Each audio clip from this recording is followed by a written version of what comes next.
The hospital room smelled of antiseptic and something else, something old, like damp earth and rusted metal. Every surface felt cold, unnaturally so, as if the warmth had been sucked right out of the air. Then, from the empty corner of the room, a sound began. Not a whisper, but a dry, papery rustle, like pages turning in a book that wasn't there. The air grew thick and heavy, pressing down with a weight that made simple breathing a conscious effort. A primal dread took hold, a certainty that something was watching from just beyond the edge of sight, something that didn't belong in this time, in this place. The cheerful tinny piano from the old broadcast started again, but now it was distorted, slowed, and coming from inside the walls. This wasn't a memory playing on a loop. It was an echo that had finally found its way home. A patient in his mid-30s lay rigid in the hospital bed, eyes wide with a terror that seemed to press against the very air. His mouth moved, and a voice emerged. Not his own, but the precise, crackling tone of a 1920s radio broadcaster. Patient. Ladies and gentlemen of the radio audience, a terrible tragedy has occurred. The screen plunged into blackness, replaced by a title card dripping in crimson. The patient, WHO, could only speak in broadcasts from 1926. Narrator.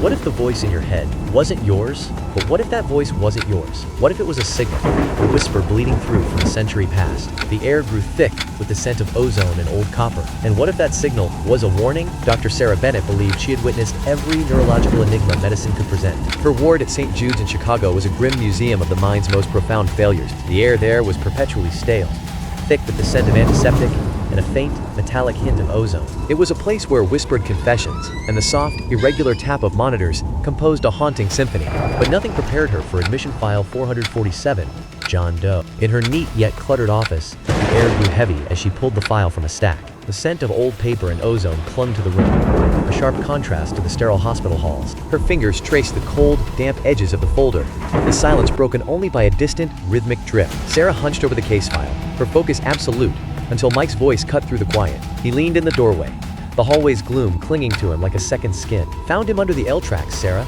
he said, his tone flat, drained. "No ID, no wallet, just..." His words trailed off, leaving a void filled by the scent of damp concrete and distant, metallic ozone. He was catatonic, physically intact, but utterly unresponsive to the world around him. Then, without warning, his lips began to move, forming silent words before his voice finally broke through. The first sound was not a word, but a low, guttural rasp that seemed to scrape the air itself. Sarah, standing frozen at his bedside, managed to whisper, "Talking is good." But her voice was thin, a thread of hope in the heavy quiet. Mike tapped his phone screen, and the recording crackled to life. A broadcaster's voice, unnervingly cheerful and tinny, sliced through the quiet room. "And the forecast for the Midwest is clear skies and bright sunshine. Perfect for a drive in your new Model T," it chirped. Sarah's brow furrowed. "Is that a performance?" she whispered, the air suddenly tasting of ozone. The clinical term, psychosis, seemed inadequate, too sterile for what we were witnessing. Then Mike's voice cut through, low and urgent.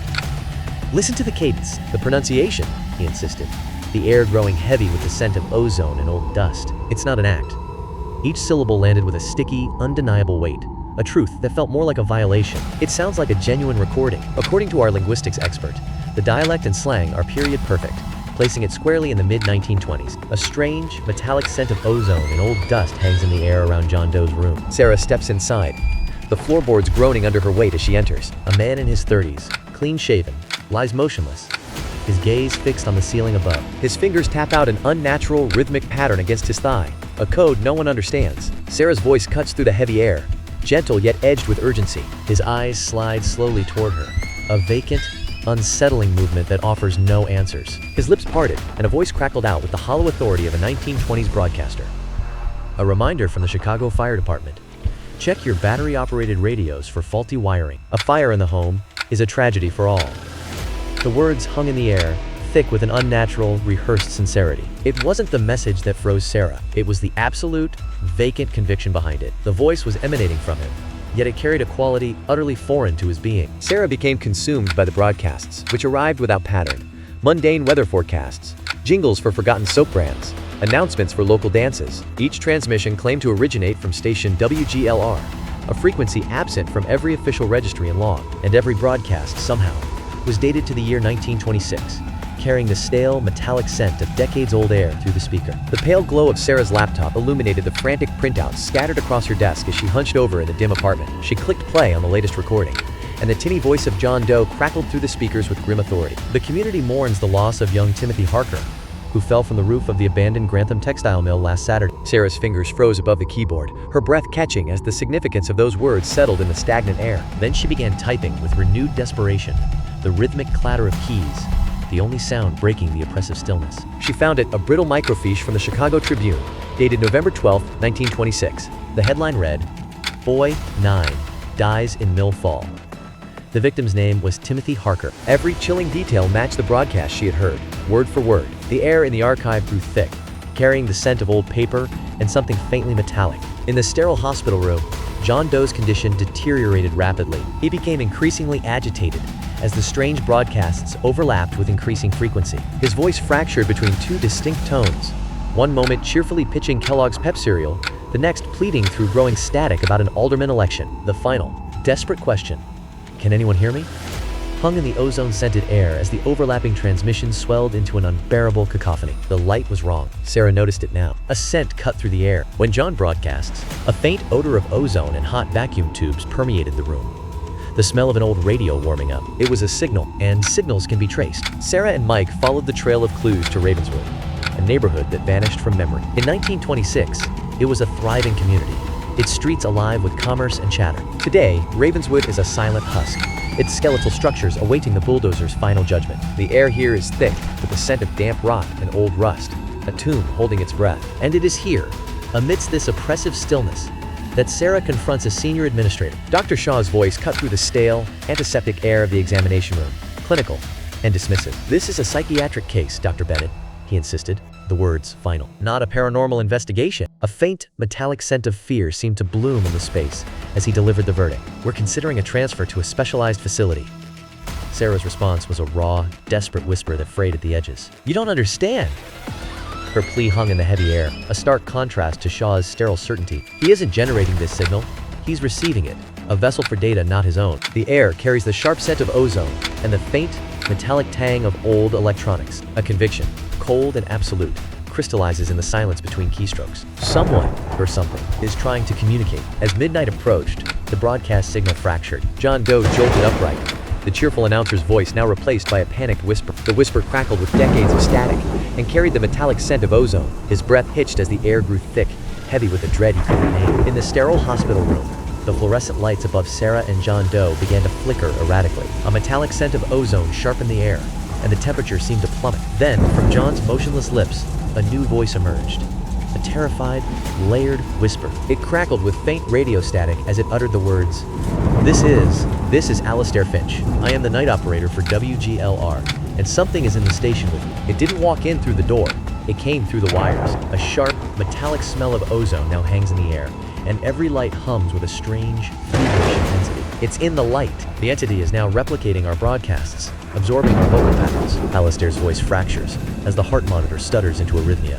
Its erratic beeps filling the sterile room. The failing lights cast elongated, distorted silhouettes that seem to move independently of their sources. "It seeks a door," Alistair whispers, the words thick with terror, and a voice. "Is that door? You have to shut it down." The frequency is 1180 kilohertz. The tower is. John Doe's body suddenly seizes, every muscle contracting violently. A metallic tang of ozone fills the air, sharp and unnatural. His jaw unhinges with a sickening wet pop, stretching open far beyond any human limit. From that black maw, no scream emerges, only a profound, unnatural silence that feels thick and suffocating. Instead, a deafening blast of white noise, screaming static, and a horrible, distorted mimicry of a dozen 1920s voices all speaking at once erupts from him.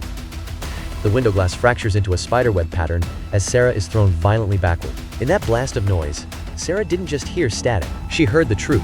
WGLR wasn't haunted, it had stumbled upon something that lived in the electromagnetic spectrum, a parasite of sound and memory. Trapped in a loop since the night the station went dark in 1926, and John Doe was its new transmitter. Desperate, Sarah found the abandoned Ravenswood site at dusk, where only a rusted transmission tower pierced the field's gloom. She clutched her portable radio, tuned to 1180 AM, as she advanced toward the corroded structure. With each step, the air grew thick with the scent of ozone and rust, the ground damp and yielding beneath her feet. Then, as she drew near, the radio erupted in a violent screech of static, the same piercing sound from the hospital, shattering the quiet. Sarah stood frozen before the monolithic tower, the radio clutched in her hand, crackling with a cacophony of frantic 1926 voices. Then, a sudden, profound silence fell, thick and unnatural, as if the world itself had drawn a sharp breath. A final, crystal-clear transmission pierced the void, carrying the weary, resigned tone of Alastair Finch. His words, heavy with finality, cut through the damp air.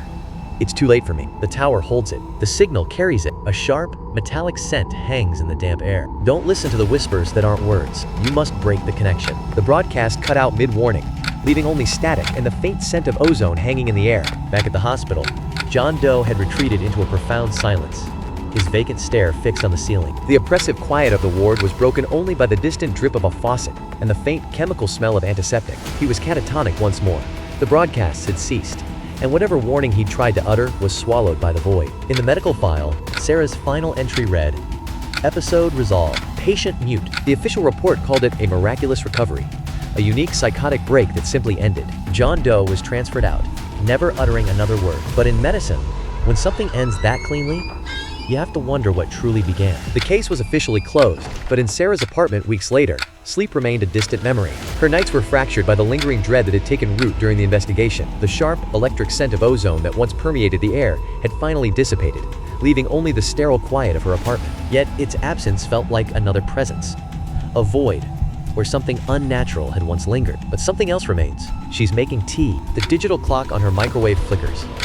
11 to 80. A sharp scent of ozone cuts through the steam. She blinks, and it's normal. She switched on the television, seeking the comfort of background noise. A polished news anchor was discussing the Ravenswood Development Zone debates. Then the broadcast stuttered. For a single, impossible frame, the anchor's face distorted. The smile stretched into a rictus grin, far too wide for a human jaw, and where the eyes should have been were pools of perfect, featureless black. The voice faltered, momentarily layered with the jaunty, tinny piano from 1926. Sarah froze, the ceramic mug shattering at her feet. A signal, once opened, can be impossible to close. A voice can be a door, and some doors, once unlocked, don't just let sound in. They let things through, quiet things, patient things, things that learn from what they hear and wait for the whole world to tune in. They don't rush. They absorb every whispered secret, every muffled sob through thin walls. A metallic scent hangs in the air where they've listened, and the cold they leave behind clings like damp silk. Their patience is absolute, measured in the slow drip of condensation and the gradual stilling of a held breath. On the television screen, the news anchor continued their normal broadcast, but in the dark window's reflection behind Sarah, a different figure stood motionless. The static-filled face in the glass wore a fixed, unsettling smile that didn't match the anchor's calm expression. A faint smell of ozone and something metallic, like old copper, seemed to seep from the screen as the figure remained perfectly still. Then the screen cut to black, leaving only the memory of that smiling face hovering in the empty space behind her. If the veil stirred, subscribe and meet the next encounter.